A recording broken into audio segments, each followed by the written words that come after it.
আসসালামু আলাইকুম। Web development কোর্সে জাভাস্ক্রিপ্ট সিরিজে আপনাকে স্বাগতম। আজকের এই পার্টে আমরা অনেক ইন্টারেস্টিং একটা টপিক নিয়ে আপনার সাথে কথা বলবো। আপনার এই টপিক সম্পর্কে জানার জন্য অবশ্যই আগে আপনাকে ইফ ইলস এই দুটো কন্ডিশন সম্পর্কে ডিপলি ধারণা থাকতে হবে। সো আপনার যদি ইফ ইলস সম্পর্কে ধারণা না থাকে তাহলে আপনি আমাদের জাভাস্ক্রিপ্ট সিরিজে গিয়ে 15 এবং 16 নাম্বার ভিডিওটা দেখে নিতে পারেন। দেন আজকের এই পার্টে মূলত আমরা টার্নারি অপারেটরস নিয়ে আপনার সাথে কথা বলবো। সো আপনারা এখন কোশ্চেন হতে পারে আমাদের টার্নারি অপারেটর শেখার জন্য ইফ ইল সম্পর্কে ডিপলি ধারণা কেন থাকতে হবে, রাইট? সো এই জিনিসটা বলার আগে আমি যদি এখন ইফ ইলস এই কন্ডিশনের দিকে বা এটার সিনটেক্সের দিকে খেয়াল করি তাহলে আপনার বেসিক্যালি এমন একটা সিনটেক্স হয়ে থাকে, রাইট? ইফ ইলসের সো আমাদের এই 4-5 লাইনের কোডকে যদি আমরা সহজ করে এক লাইনে করে দিতে পারতাম তাহলে অনেক মজা হতো না? অনেক ইন্টারেস্টিং এর একটা ব্যাপার হতো না? সো এই জিনিসটাই মূলত করে টার্নারি অপারেটরস। এই কারণে আমি বললাম ইফ ইল সম্পর্কে আপনার কেন ধারণা রাখতে হবে। বেসিক্যালি আপনার ইফ ইলস এই কন্ডিশনটা হয় ট্রু অথবা ফলস, এই দুইটার কোনো একটা যদি রিটার্ন করে এমন এমন টাইপের যদি হয়ে থাকে তাহলেই মাত্র আপনি টার্নারি অপারেটরসটা ব্যবহার করতে পারবেন। সো বেসিক্যালি সম্ভাব্য অ্যান্সার দুইটার ভেতর যে কোনো একটা হলে আপনি টার্নারি অপারেটরস ইউজ করবেন, আইদার আপনি ইফ ইলস ইউজ করবেন। So clear? ইফ ইলস সম্পর্কে তো আপনি জানেন, রাইট? সো এটাকে আমি কমেন্ট করে রাখবো, আর আপনি যদি না জেনে থাকেন তাহলে আমাদের 15 এবং 16 নাম্বার ভিডিওটা দেখে নিতে পারেন।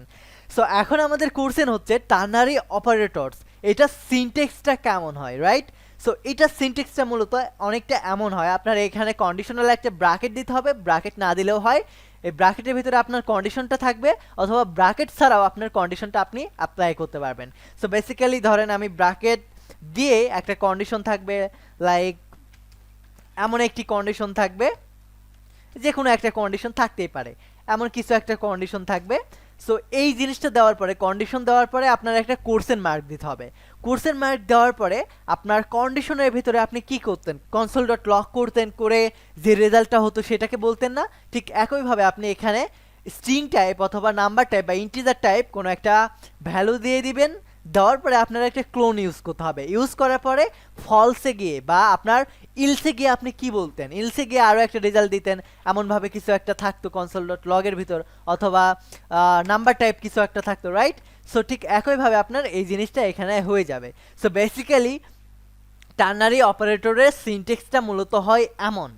সো এই সিনটেক্সটাকে আপনি একটা ভেরিয়েবলের ভিতরে রেখে দেবেন, তাহলে আপনি একটা ভেরিয়েবলকে কল করলে সেই ফুল রেজাল্টটা আপনাকে বের করে দিবে। সো বেসিক্যালি এমনটা হয়ে থাকে টার্নারি অপারেটরসের সিনট্যাক্স। তো এখানে আপনি স্ট্রিং টাইপও লিখতে পারবেন অথবা আপনি ইন্টিজার টাইপও করতে পারবেন। সো এইটা সিনট্যাক্সটা তো আপনি চিনে ফেললেন, রাইট? সো এটা এখন কিভাবে ইউজ করে অ্যাপ্লাই করতে হয় এই জিনিসটা এখন আমরা দেখব। সো শুরুতে আমরা একটা ইফ স্টেটমেন্ট করার সময় কি করতাম? একটা ভেরিয়েবল ডিক্লেয়ার করতাম। সেম থিং আমরা একটা ভেরিয়েবল ডিক্লেয়ার করবো, সে নাম্বার নামে করলাম। সো নাম্বার ইকুয়াল যদি আমরা 10 দিই বা 5 দিই, সো 5ই আমি দিয়ে দিলাম। দেন এইটার পরে আমরা কি করতাম? ইফ কন্ডিশন দিতাম, রাইট? এখন আমরা যেহেতু টার্নারি অপারেটরসকে কল করব, সো এটার জন্য আমাদের কন্ডিশন অ্যাপ্লাই করতে হবে। সো শুরুতে আমরা কন্ডিশনাল ব্র্যাকেট দিয়েও করতে পারবো, আমরা জানি এটাকে কন্ডিশনাল ব্র্যাকেটের ভিতরে কন্ডিশন অ্যাপ্লাই করতে পারবো, আবার ব্র্যাকেট ছাড়াও ইউজ করতে পারবো। সো আমরা একটা ব্র্যাকেটসই নিয়ে নিব। নেওয়ার পরে আমরা এখন এখানে বলবো নাম্বার, এই নাম্বার যদি কখনো 10-এর থেকে ছোট হয় তাহলে কোশ্চেন মার্ক দিয়ে বলবো যে আমি তোমার থেকে বড় হতে পারলাম না।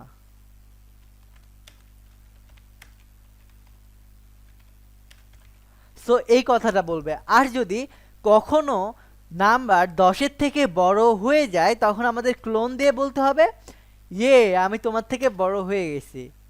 সো আমরা সেম কাজটা করলাম না, জাস্ট এখন এই জিনিসটাকে আমরা একটা ভেরিয়েবলের ভিতরে স্টোর করে রাখবো। সো এটার জন্য আমরা এখানে দিয়ে দেব মাই কন্ডিশন।